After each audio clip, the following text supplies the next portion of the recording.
Welcome to AZ TechCast, sponsored by the Arizona Technology Council, with your hosts, Steve Zylstra and Karen Nowicki. AZ TechCast is dedicated to covering innovation and technology in Arizona and beyond. Broadcasted monthly, AZ TechCast invites leading experts to have real conversations about what is happening in the tech sector across the state of Arizona. From regional news to innovative startups, companies, and emerging technologies, AZ TechCast covers the critical issues and economic trends propelling the state's growing tech ecosystem. Arizona is home to a global hub of world-class companies and institutions with decades of innovation and leadership in optics, photonics, and astronomy. From medical imaging to remote sensing, semiconductors and astronomy, and mobile phones to quantum information science, the applications of optics and photonics technologies are exploding. And on that note, we want to welcome you to Phoenix Business Radio X. I'm Karen Nowicki, president and owner of Phoenix Business Radio X, and I'd like to welcome you to AZ TechCast, sponsored by the Arizona Technology Council. AZ TechCast is dedicated to covering innovation and technology in Arizona and beyond. Broadcasted monthly, AZ TechCast invites tech and business experts to have real conversation about what's happening across the state of Arizona. AZ TechCast discuss critical issues, topics, trends, and propelling the state's growing tech ecosystem. And with that, we are looking forward to today's conversation. Please join me in welcoming Dr. Jennifer Burton, Director of Bio5 Institute at the University of Arizona. Welcome, Jennifer. Hello, great to be here. And Gregory Coyle, CEO and President of Applied Energetics. Welcome, sir. Thank you. It's great to be here as well. And Katie Schwartz, Design Engineering Manager at Edmund Optics. Welcome, Katie. Thank you. These accomplished experts will be in conversation with myself and Bianca Baliga, Director of Marketing and Communications at the Arizona Technology Council. And we'll be discussing why Arizona attracts optics companies, how these companies are supported, and what Arizona and the U.S. can do to maintain this industry leadership. We have a lot of interesting content to cover, so let's dive in. We always like to start by asking each of you to briefly introduce yourselves, the role that you play in your organization, and how that plays into the Arizona technology ecosystem. Jennifer, would you mind getting started for us? Sure. Hi, I'm Jennifer Barton. I'm the director of the Bio5 Institute and a professor of biomedical engineering at the University of Arizona. We work together to bring people applications, problems, solutions, technology. We bring them together at the university here and try to create better solutions for better health for people in Arizona. Katie or Greg, jump in there. You, Greg. Okay. My name is Greg Quarles. I'm the CEO and president at Applied Energetics, and our company is focused on developing technology for the national security sector, as well as biophotonics and additive, subtractive, and advanced manufacturing techniques using lasers with short pulses and other types of optical technologies integrated into these systems. Great. And I'm Katie Schwartz. I'm the engineering manager for the design services team in Tucson, Arizona, but I also work with people across the globe. Edmund Optics itself is a global components manufacturing company. So we make over 2 million components, optical components a year. So that's lenses, filters, mirrors, you name it. We do a lot of optical subsystems as well. I'm located in Tucson, and that office is primarily focused on advanced design and assembly. So we do a little more optical subsystems and integration of systems. And so we're involved here locally with the Tech Council. And make fantastic stuff, by the way. Always great to hear. I always pass along the feedback when we get it. I love that.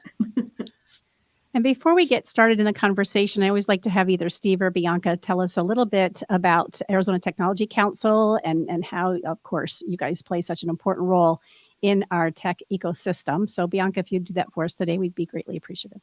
Sure. Thank you so much, Karen. It's funny, actually. We have all of these great folks joining us virtually from Tucson, and Steve himself is actually in Tucson today.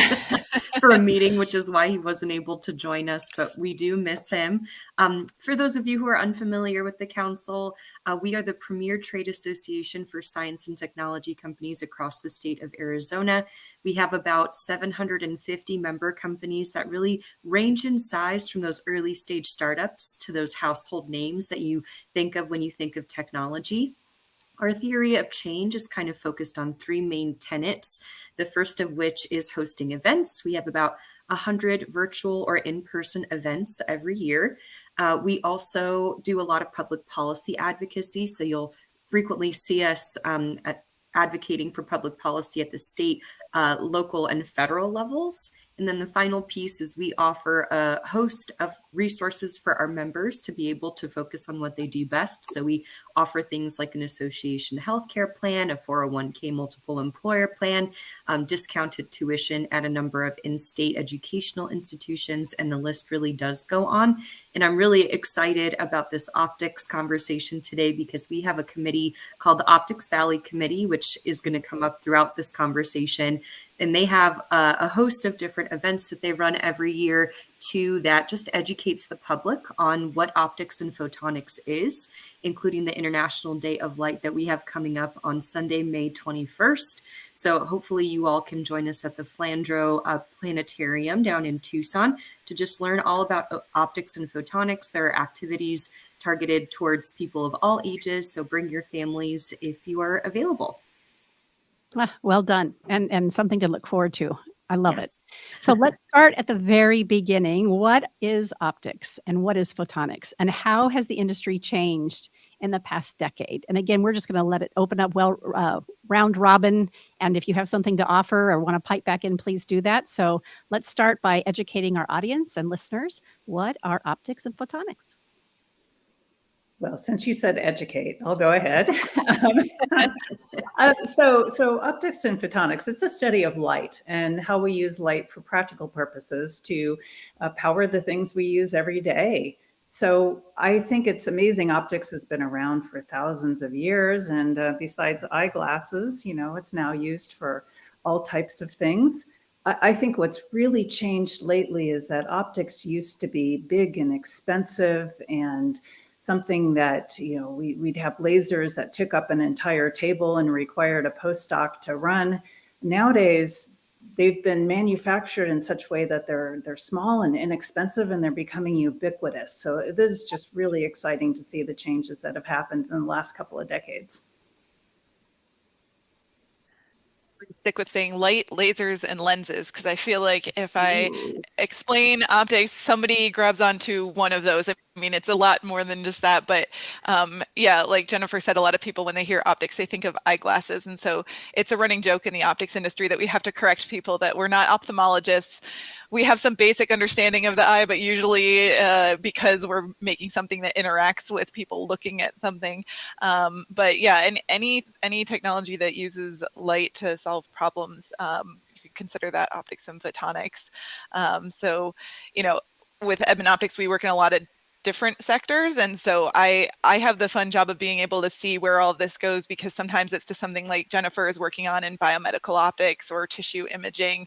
Sometimes it's military and defense. Sometimes it's robotics and autonomous vehicles. And that's one of the areas that I feel like I've seen over the past decade is the amount of technology that has to see something without eyes. That's just increased so much. So, I mean, we've always had in optics, you have a sensor and a camera looking at things, but the amount of technology that we're relying on now to see things for us, like autonomous vehicles and trucking, like in grocery stores, restocking, monitoring the fill levels of bottles coming through a factory floor. There's just all sorts of areas where we rely on not humans to look at things. So that's one area that's definitely exploded over the past 10 years. Yeah, and I think one of the questions I get quite often is, what is the difference between optics and photonics, and how do you delineate what those two things are? And I think the descriptions given previously are excellent. I think the thing that I try to stress is when I think of photonics versus the optics side of the house, it's usually, what Katie referred to. It's like the autonomous vehicle. It's like when you're driving your car and you have that sensor in the front, and that sensor is interacting with your vehicle, trying to keep you at a safe distance from the vehicle in front of you. That is the computer, that's the electronics, that's the optics, all integrated into one chip or one sensor, trying to help make your life easier. And that's where I think the word photonics has started to come into play over the last 2 decades. So Katie and Greg already got a little bit of a head start on this next question, which is fabulous, but I was guilty of being one of these people prior to working at the council that thought of optics and thought of my, eye appointment that I had once a year. And I was like, oh, there's more to this than literally what meets the eye. So what are some examples of those everyday products that really touch everyday humans' lives?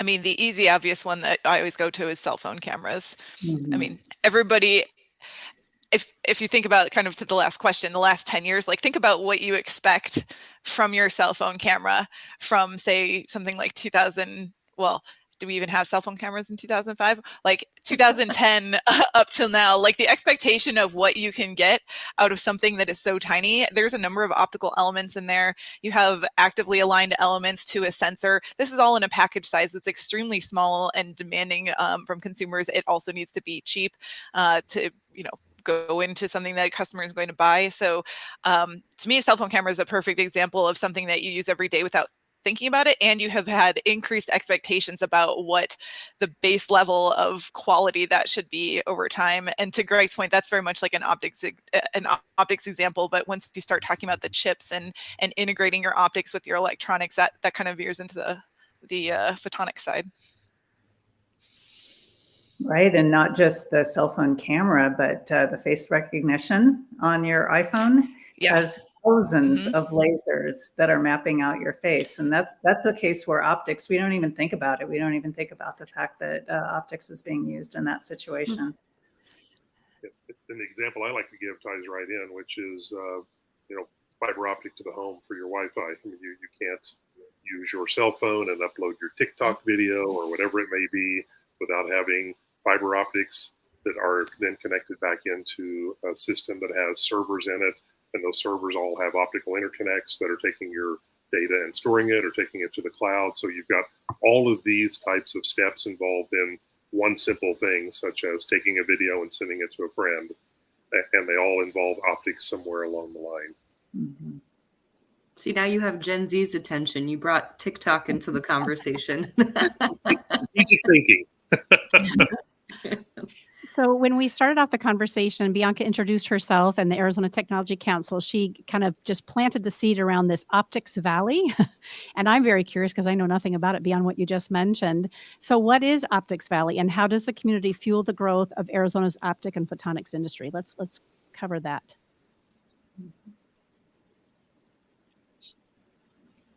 You want this one, Katie? You've been pretty. Sure. Yeah.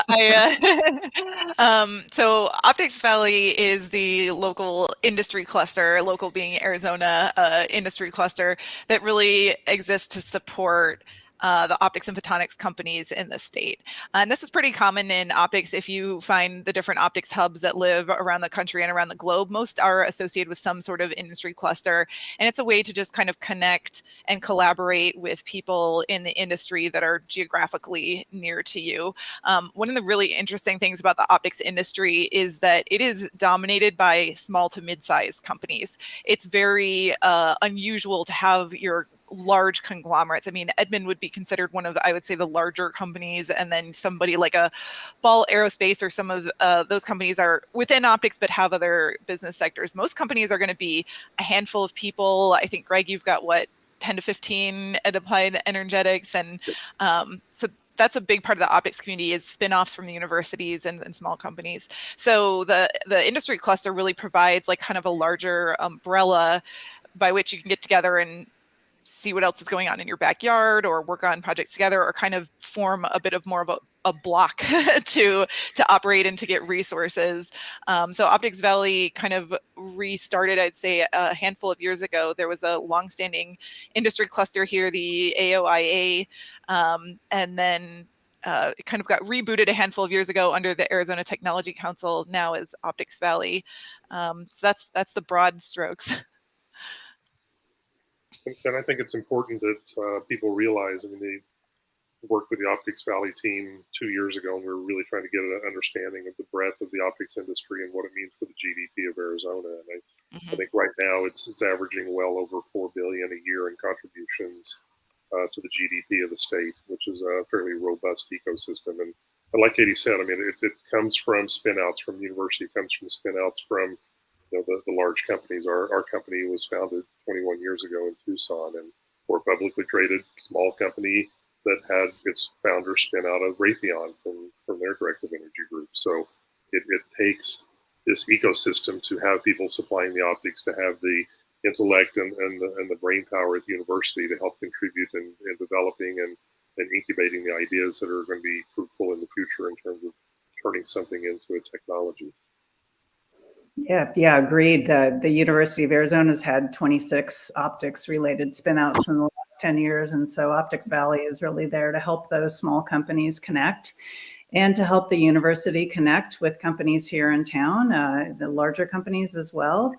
I also appreciate that Optics Valley's connects what's going on in Arizona with what's happening around the globe. We have something called Arizona Photonics Days every year. That brings people from across the globe here, other industry clusters from Germany and elsewhere, so that we can trade, swap tips and tricks and get to know each other and help elevate the entire optics industry.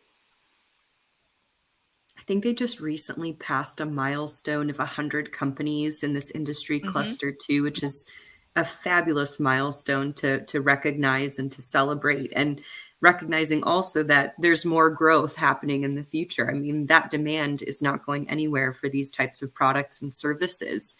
But I'm curious to hear everyone's perspective about how Arizona, and specifically Southern Arizona, has become the breeding ground for this global hub of world-class companies and institutions that have this innovation in optics, photonics, and astronomy. And I have to share, too, that this is a bit of a follow-up conversation to an episode that we had in October of last year that was focused on the James Webb Telescope and Arizona's incredible contributions to that. So what is it about Arizona that attracted all of this talent and that keeps the fun going?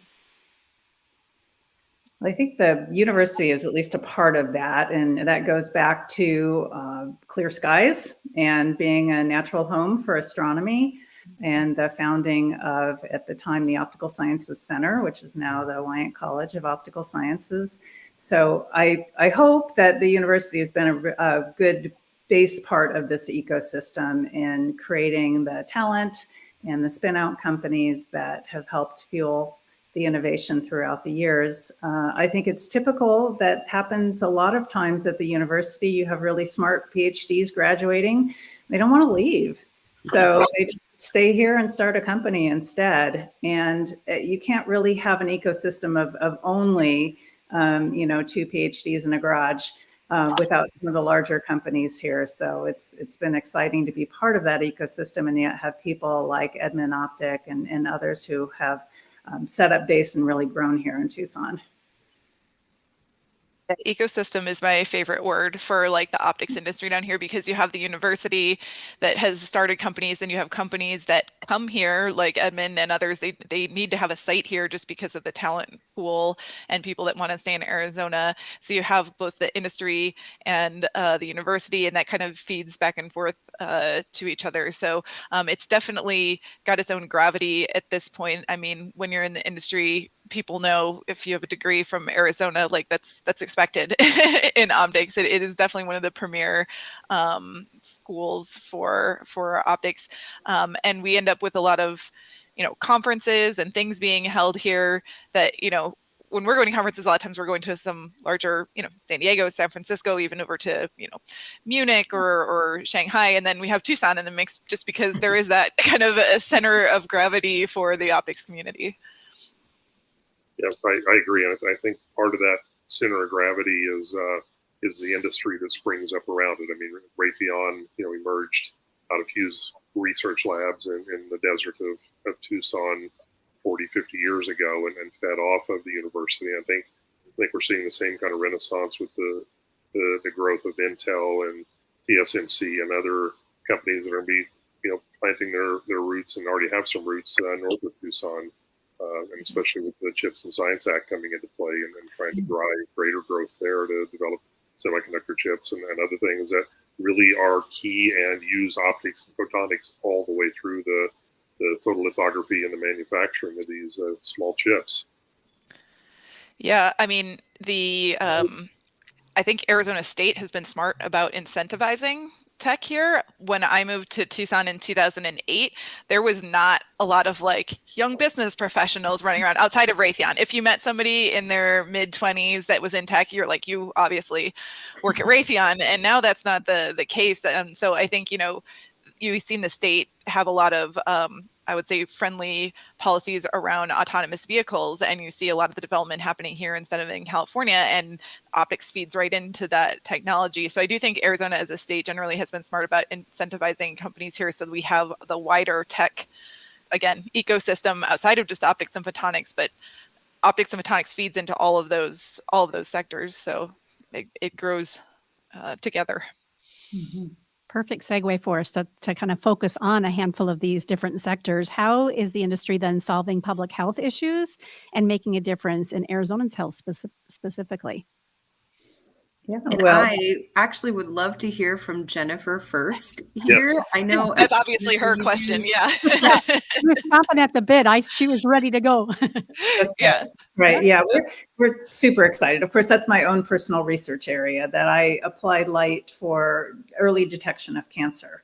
So that gets to the technology improvements that I've talked about, having these small lasers, having fiber optics, having new materials, better sensors, making everything less expensive, portable, robust. It's really making a difference in a lot of industries, but especially in healthcare. So you can think about, for instance, how you might have had a surgery a couple of decades ago, and they would have, made a big incision in the belly and gone in there and with instruments and cut around. That's not the case for hardly anything anymore. They can make little tiny incisions, and because of optics and photonics, we can put small endoscopes inside these tiny incisions, look around, find out what's going wrong, and do surgery. We can do surgery on a beating heart with robots because of these optics and photonics advances. So that's really important, and it's enabled my own research in ovarian cancer. I'm building an endoscope that's less than a millimeter in diameter that has advanced imaging modalities at the end of it to look for early stages of ovarian cancer. And that just simply wouldn't have been possible. That's actually a case where in my career, I was waiting for companies like Edmund and others to come up with the parts that I needed to put together to make an endoscope. So it's really exciting. Therapy with lasers, being able, speaking of eyeglasses, if I was a candidate for LASIK, I'd love to get that. That uses optics both to map the corneal surface, figure out a personalized plan for how we're going to reshape the cornea with lasers so that you can see without glasses, again, refractive surgery. So it's been really exciting, just all the things that optics and photonics have enabled. I did get LASIK last year, and I'm pretty sure I amused the doctor/surgeon greatly because I was like, is this a femtosecond laser? Is this a pulse laser? Is this, what wavelength is this operating at? So I, as it was kind of like cutting the flap, I was like thinking about exactly what you said. I'm like, this is part of our industry enabled this, and now I'm not wearing contacts anymore. So I was on like majorly nerding out during that surgery. Who is this lady? Look behind I the think scenes. I think he was very confused. I love it. What a great story. Now, for this next question, I want to turn my attention to Greg a little bit, just given your background. So the question is, how is the industry playing a role in the directed energy and national security sectors? And I was just reading over some of your submission. I think you have something like 5 patents, 12 pending. You have strategic partnerships with Department of Defense and U.S. Congress to make sure that they're aware of these great applications in security and in defense. So tell me more. Well, I think it's a combination of you have to wear your policy hat to be able to discuss changes that need to be made, and you have to have an understanding of what is the technology and what problems can it solve. And I think one of the examples that I've used most recently in a couple of talks is looking at the war in Ukraine right now and the role that drones are playing. In the past, you would send out scout teams or humans to try to go and look and see where people are and then bring them back and have the intel. Now you can, you buy a drone at Costco and you fly it up 100 feet and you turn on the sensors and look, see where things are, and then you relay that information back to the people that need to know it. So that all involves, GPS and the ability to turn on sensor and the ability to look around either thermal imaging or looking at, optical imaging with in the visible part of the spectrum.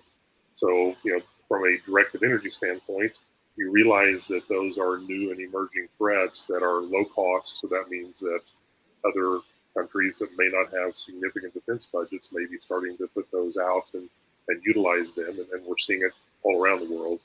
And so how do you defeat that? Well, the best way to defeat it, if at all possible, is at the speed of light. You don't want to use a $200,000 munition to try to shoot down a $1,000 drone that's up in the sky. Can you take it out with a laser beam? Can that laser beam burn it out? Can it take out the sensor so it can no longer see? There's multiple different ways you can use photons at a very rapid speed.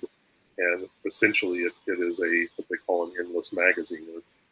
After you put the laser into the directed energy platform and put it into the field, you don't have to keep replenishing the munition. The munition is the light. So there are opportunities there to be able to work lasers into places where they hadn't been utilized 40, 50 years ago. And it's an emerging area, and a lot of it goes back to what Jennifer was saying. It's getting fibers that can handle power and getting different wavelengths of light and getting the right wavelength of light to impact the threat that's out there. So those are the kind of things that we work on, and a whole slew of industry in Arizona is working on this simultaneously from different aspects. We are halfway through our conversation today, which is fascinating because I know we have so much more to learn from each of you.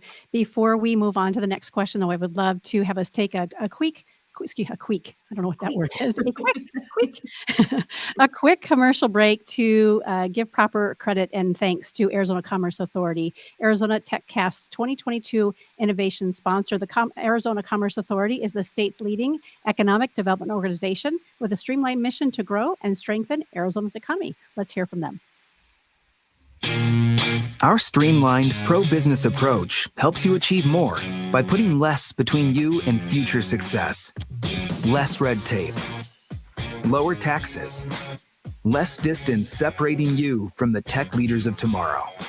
This innovative ecosystem will supply your business with tools and resources to compete in the 21st century and beyond. But your future is more than just business success.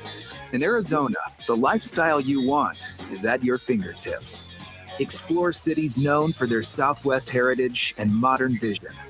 Enjoy beautiful scenery and endless outdoor activities on land, water, or snow. And if you're looking for a little friendly competition, we've got plenty of teams to choose from. With constant sunshine, vibrant culture, and natural wonder, Arizona provides a style of living that's entirely unique. People from all over the world call our state home. From student leaders who fill the classrooms of our top-ranked universities, to a skilled and abundant workforce that's ready for what's next. To the neighbors, friends, and peers we interact with daily, Arizonans are united by a pioneering spirit that moves us forward. So as you look to the future, know that it's filled with the perfect balance of innovation and high-quality living that makes life better here.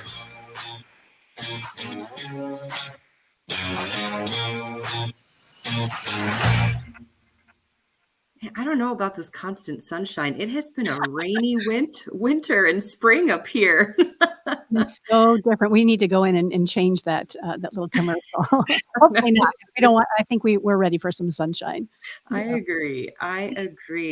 So I know, Katie, you were excited to talk about this particular question, but I'm opening it up to the whole crew.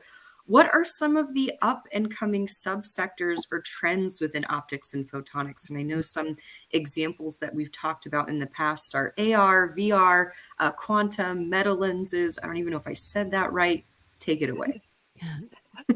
Yeah, I mean, there's a lot to talk about for those ones in particular. Certainly, like AR, VR, mixed reality.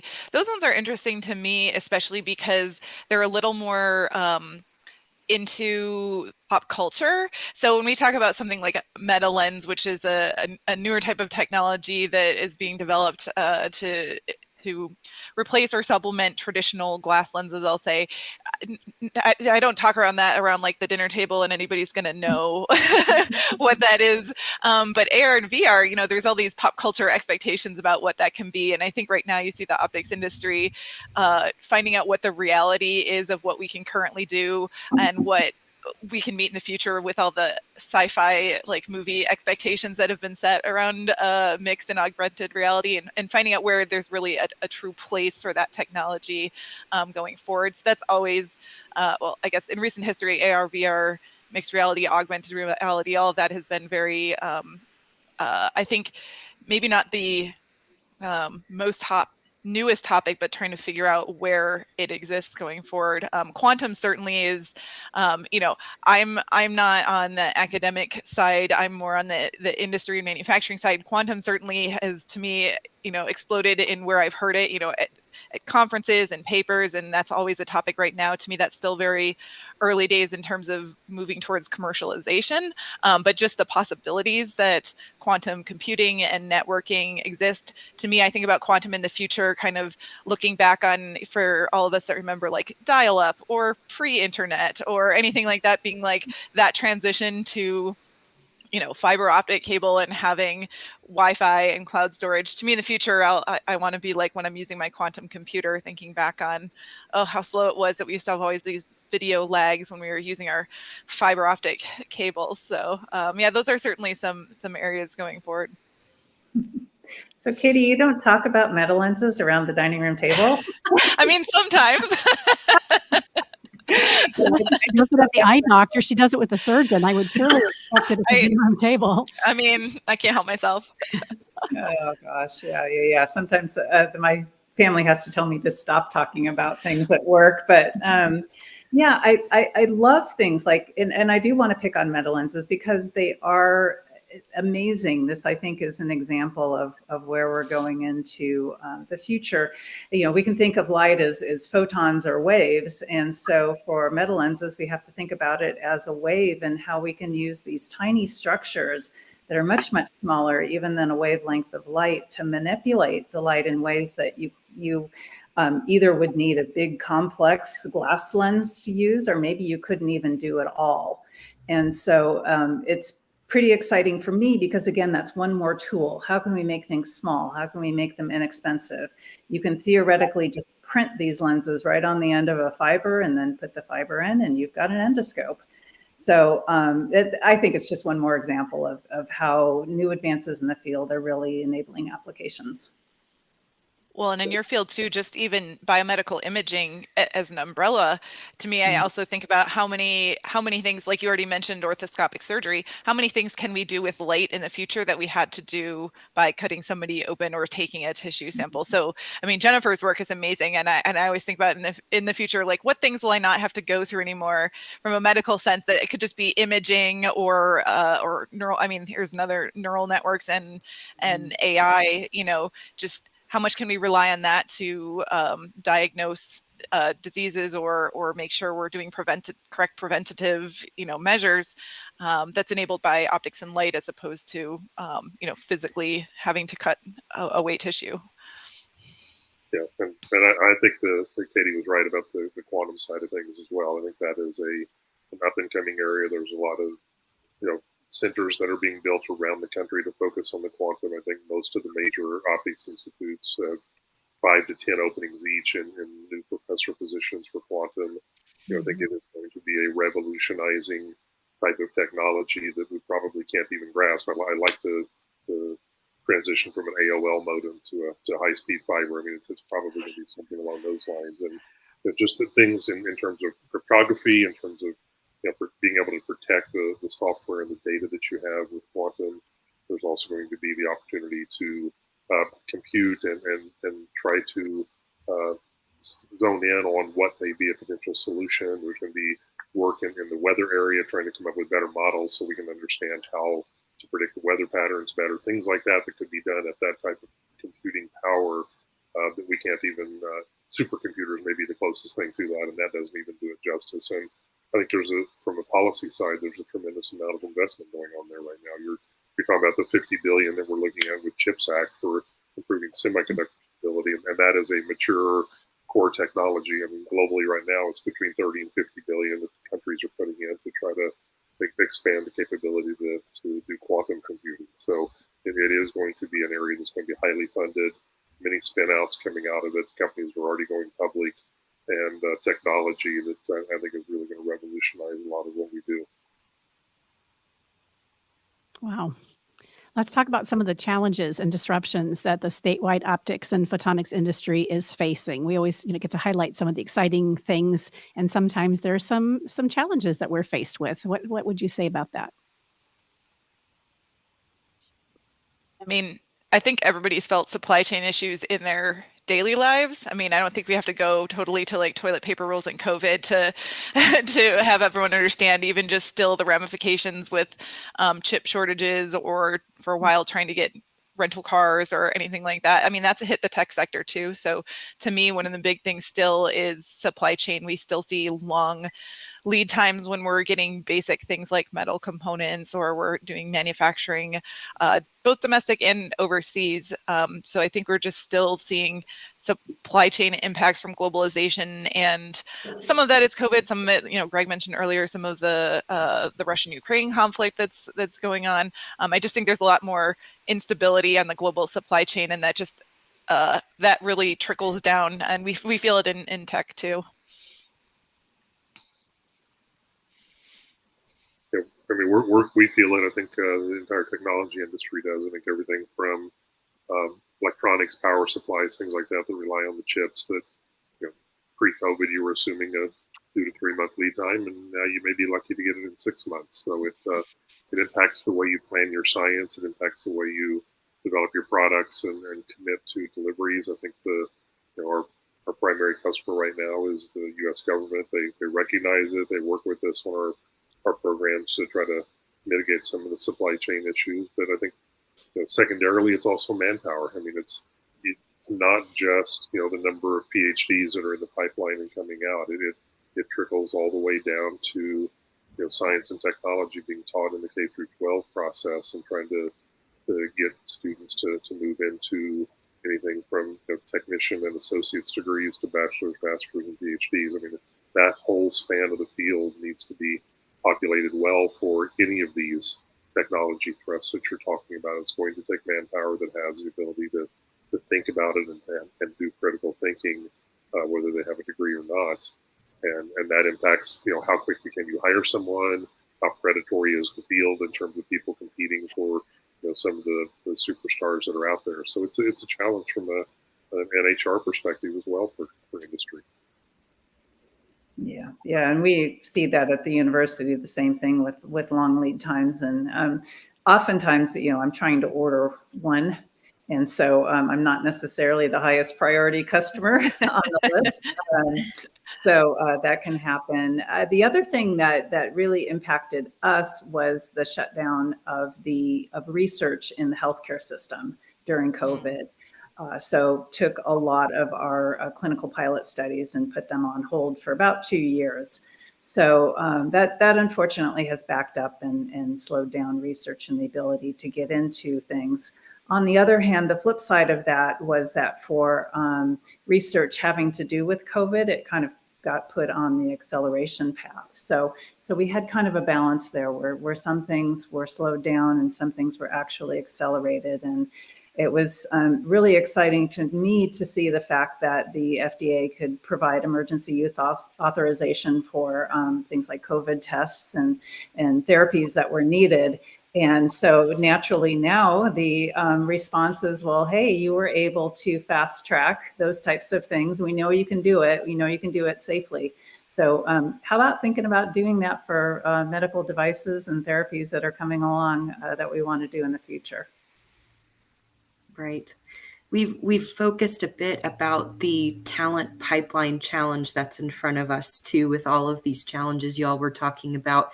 And I'm curious to know, what are current industry leaders really doing to develop that next generation of optics and photonics leaders? How are you getting them interested in the field? And maybe we start with Katie on this one. Katie, I know you have your master's in optical sciences from the University of Arizona. So maybe even starting with some of your recent experiences of, how the education system was talking about optics and encouraging interest in the field. Yeah, I mean, I think Greg really hit the nail on the head with a lot of it. The optics and photonics industry needs talent at kind of all levels. So, we talk a lot about PhDs and starting companies, but there's a real shortage at the technician level. So optics requires extreme precision and handling. It has all sorts of nuances associated with it that I would say general tech doesn't necessarily. And so things like machinists and metrologists and people who can just handle precision components, we really, as a society, I think, moved away from the 2-year degree in the trade professions. And we're really feeling that now. So there's a re-emphasis on that. Locally in Tucson, there's an effort to get a technician program off the ground at Pima Community College, specifically targeted for optics and photonics technicians. That program exists right now in Rochester, New York, which is another huge hub for optics and photonics. And really, Arizona and Rochester are two of the places putting out the primary talent coming into the field. But so those are ongoing. And then so certainly you have there's other colleges around the country that are putting out, but it's very individual. And so it's hard to people don't instantly know what an optical engineer is. I fell into engineering accidentally. I went to school at Rochester for something different, found optics, ended up in the field, came to Arizona. And I think you'll find more people have that story than not, where they kind of end up finding the field from electrical engineering or physics. So just doing, I think the question was what we are currently doing, but there's more, there's more need to kind of have education about what the field even is and how we pull people into that talent pipeline. I'm curious with Greg and Jennifer too. I love that, Katie, you shared how you fell into it. Could each of you share briefly about how you found your way to this industry as well? Sure. I did fall into it accidentally as well. I was an undergraduate looking at nuclear physics, and I was invited by the person that became my PhD advisor and later became the director here in Arizona, Dick Powell. Had invited me as an undergraduate. He was building a new lab and needed people in there to just be technicians in the lab. And I walked in, and there's red and green and blue light bouncing all over this room, and crystals were glowing. And it was like, okay, I can see this, I can touch this, I can understand it. This looks like a really emerging field, and it captured my interest at 20 years old, and I just ran with it from there and stayed in the field. So it was one of those pivotal moments where you make that leap and go, I think this is going to be great, and it has turned out to be for a great 30-plus year career. Yeah, I'm going to show my age here, but I remember our country's bicentennial, and there was this new thing called the laser, and they bounced it off the Washington Monument. And I still have a book report that I did in grade school where I have a picture of that with lasers done in curly writing, and I was writing all about lasers, and I knew I wanted to work with lasers. Didn't really know how to do that. I hadn't heard of optical engineering or even biomedical engineering at that stage. So I studied electrical, but that's always been my passion. And so it's kind of fun to bring it all back together again and get to work with lasers now. But, I totally agree with Katie. We need to do more, and we need to get people engaged. We're going to have to get them engaged earlier. So we need to reach back high school, junior high, even earlier, and let people know about STEM options in general to pull more people into the workforce to get those groups that have been traditionally underrepresented in STEM and get them to get interested in science, technology, engineering, and math, so that they can get to the point where they're an electrical engineer or they're somebody at physics who discovers optics and realizes that's their passion. So we try to do some of that here at the Bio5 Institute. We have a high school program called Keys, where we bring in high school students from all over Arizona, teach them how to work in a laboratory and set them up so that they can get skills, get them excited about pursuing this as, into community college or at the university. And, that's fantastic. It's a huge program for us. It's 56 students. So let's see if can we replicate that at every institution? Can we get industry more engaged? Can we get these high school students thinking about this when they're 16 years old, that this is what they want to do in the future? And Bianca mentioned International Day of Light is coming up, and I believe we just passed the Laser Fun Day. So every year at the Wyant College of Optical Sciences, there's a day called Laser Fun Day. It's a really awesome event if you haven't gone before, but the college basically creates a fun house of the building, and it demonstrates different optical technologies. International Day of Light next month will have a lot of fun content, and I do think, like Jennifer said, with the laser writing, everybody kind of has a moment where they're like, this is cool. For me, it was a rainbow. I learned how a rainbow worked, like that I could explain a rainbow with scientific concepts. And it amazed. I was just like, this is the coolest. So I think creating those moments for students too. So more of those type of events, I think really, really help create that environment. Bianca, this might be a great opportunity for you as a representative of Arizona Technology Council to speak to the SciTech Institute. Would you be willing to talk about the foundation for a moment or two? Sure. So SciTech Institute is the nonprofit arm of the council. They've been around for several years now, and their passion is essentially is instilling love and interest in STEM for people of all ages. So they have events all throughout the year. They are working to build a statewide STEM ecosystem too, where all of these different organizations and entities that are working on STEM initiatives and workforce initiatives can collaborate and come together. So they're not reinventing the wheel, but instead working together. I know they're coming to the end of their SciTech Festival season, which has it feels like their team members are at events across the state every day. I don't know how they do it. I'm always impressed with their enthusiasm and the level of attention and care that they have when they're interacting with the community. So definitely check out SciTech Institute online and get involved in one of their upcoming events to learn more. And for our listeners and viewers who are curious about the SciTech Institute and making a difference on behalf of that K8, K5 education at schools, the students themselves are the ones who become the champions for their SciTech Institute club. And so for our listeners, if you're interested, as Bianca mentioned, do reach out and learn more. It's while it started here in Arizona, it is now it has an international footprint. It's fascinating to watch Dr. Babendor and Kelly Green and team do what they do. So thank you for sharing that, Bianca. That's fantastic. Yeah. I think we might have already hit on this a little bit, but I want to make sure we haven't missed anything. The types of optics and photonics roles that are high in demand right now. We talked a little bit about, the current industry leaders and where some of the talent pipeline might be struggling a bit. Did we touch on the high demand roles already? Not just yet. I think this could be something that applies to both early career professionals too and mid-career professionals that are maybe looking to jump into a new career. Well, I certainly see that what's in demand is people who have practical skills. So whether that be a technician who knows how to properly handle delicate machinery and create reliable, robust optics, to a PhD student who understands how to do a complex lens design. So I know my own students are certainly in demand. I'm trying to make sure they stay and finish their degree before they take that really exciting job offer and go move on. But I think, that's what I see is that there's just such a need of people who can go in and do, people who can communicate, who can this is just like other fields, people who can work in teams, people who can work interdisciplinarity, because optics don't usually work all by themselves. They're going to be working with other types of engineers. They're going to be working with the sales team. They're going to be maybe even working directly with customers. So all those skills are in high demand, and I think they're applicable at every level.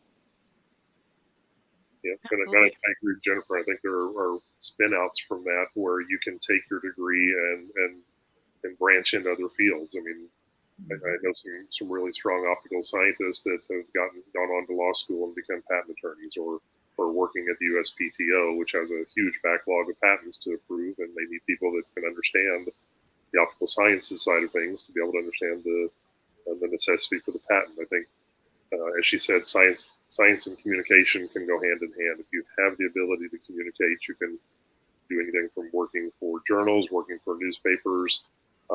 Most of the congressional staff that I brief have science policy people on board, or people that are their science and technology directors that want to understand what the local need is in the way of science and technology funding. So there are spin outs from those career paths that can be fairly lucrative. I've got a colleague that is working on putting the funding in place for the CHIPS Act. He needs 1,000 program managers right now that have background degrees in engineering or science or technology and understand a little bit about it. And these are 6-figure jobs.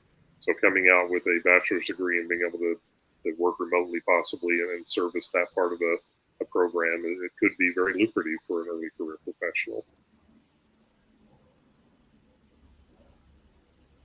Absolutely. Well, wow, what a great opportunity to get involved. And I know we already started to talk about some of the different events happening in the community and some of the different organizations that are leaders in the community, but what are the best ways for everyday Arizonans like me who thought optics and photonics were about eye appointments to learn more about the industry and actually get involved or take a leadership role in activities and events?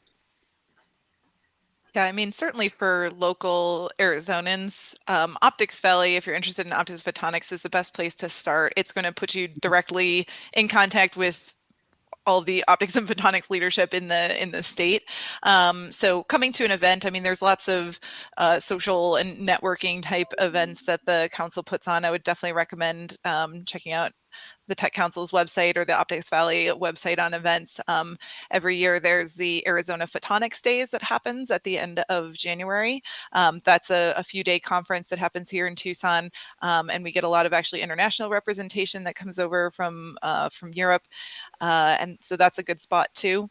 I also like to point people just nationally, there's 2 primary nonprofits that support the optics and photonics industry. Those are Optica and SPIE.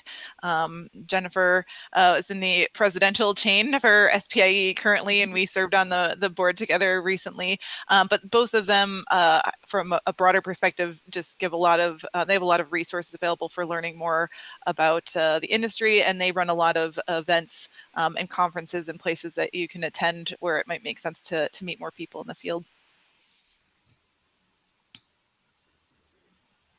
Agreed. There's lots of activities. You mentioned having conferences here in Tucson, both locally and internationally, and definitely ways to go. There's the student chapter, that's a student optics chapter, so they have activities too. There's a really robust women in optics group that appreciates, both having it's student run. And it's both a good thing to go to, and if there are women leaders out there who would be willing to share their stories, they're always looking for those as well.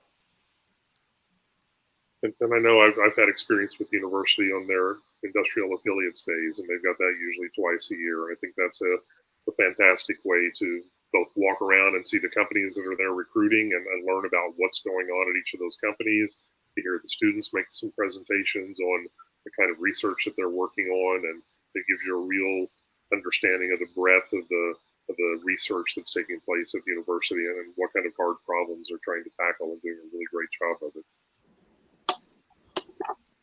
I have a 15-year-old who wants to be an engineer and isn't clear about what field. Yes, what field yet. And so this is getting me super excited every time we have an AZ Tech Council show. Oh, he should do this. Oh, he should do that. I feel like I'm always preaching for optics and photonics. I want to be like, do you want 100% job placement and to get paid more than other engineering disciplines? That's what I heard Greg say. So I'm going home and I'm going to start moving in that direction. And when did you say, Katie, the laser? Or maybe Jennifer had mentioned, but when is that laser day that's coming up? The Laser Fun Day just passed, Oh. but there is on May 21st is the International Day of Light. So I would absolutely recommend people go to that. It'll be held at the Flandreau Planetarium on the University of Arizona campus. Awesome. Thank you. Yeah, and I would strongly suggest using the social media route as well. SPIE, Optica, International Day of Light are all very visible on social media, and you can see all of these. They have photography contests and different kinds of exhibits going on all around the world. And so it's really interesting to see what all of these student chapters and outreach groups are doing to engage the community to help them to understand better how optics and photonics plays a role in our everyday life. So it's really interesting.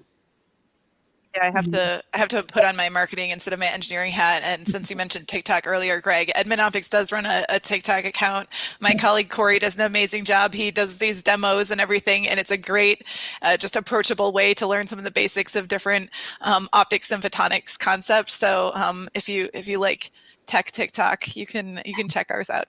Tech TikTok. That's a cool way to put it.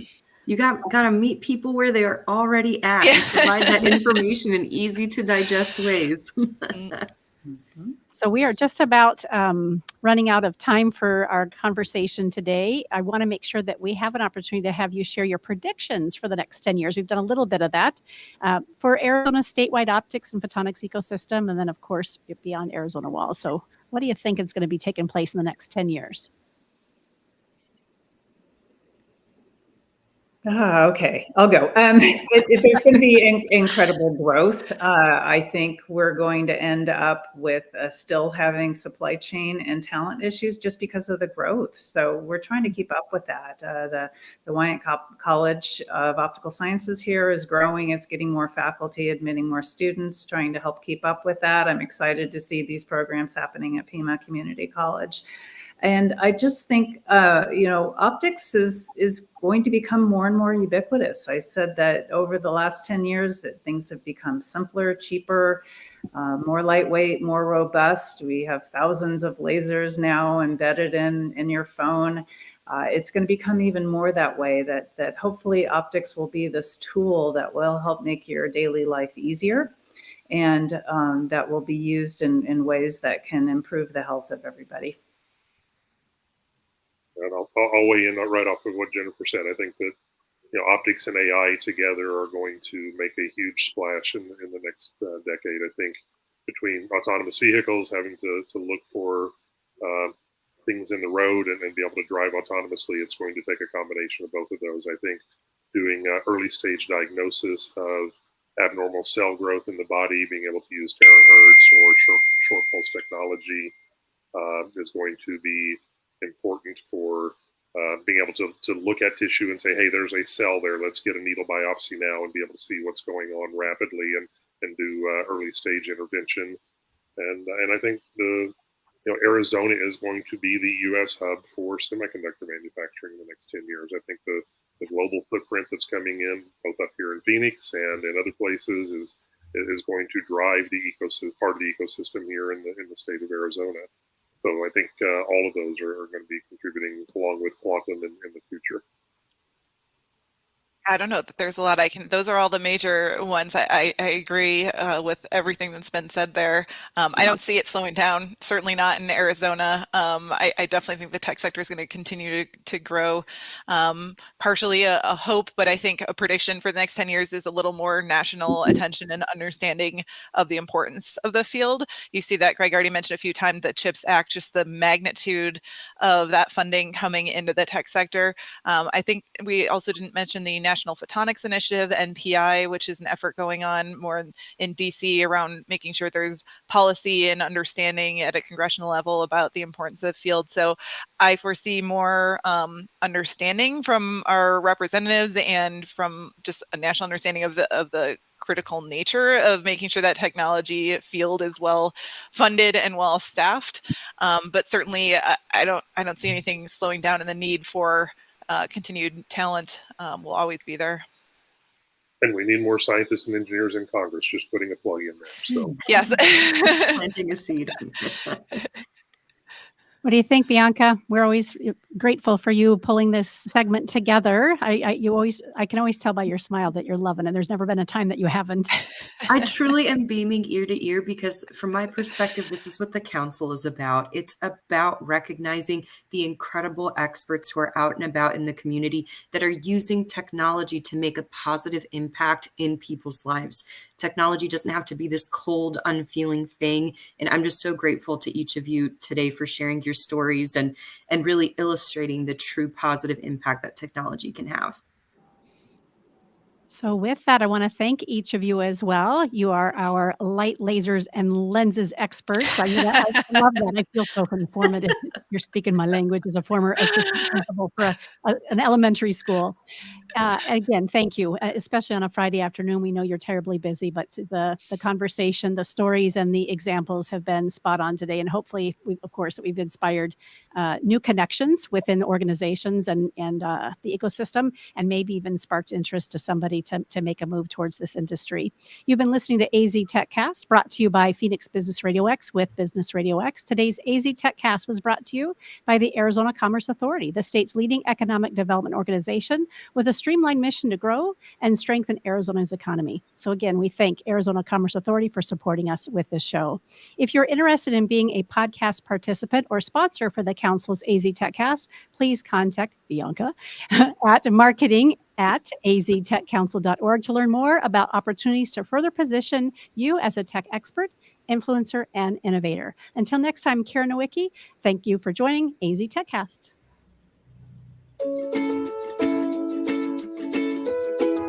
Thank you for joining us for this episode of AZ TechCast with Arizona Technology Council, featuring leading tech and business experts that help influence and shape our great state and the industries they serve.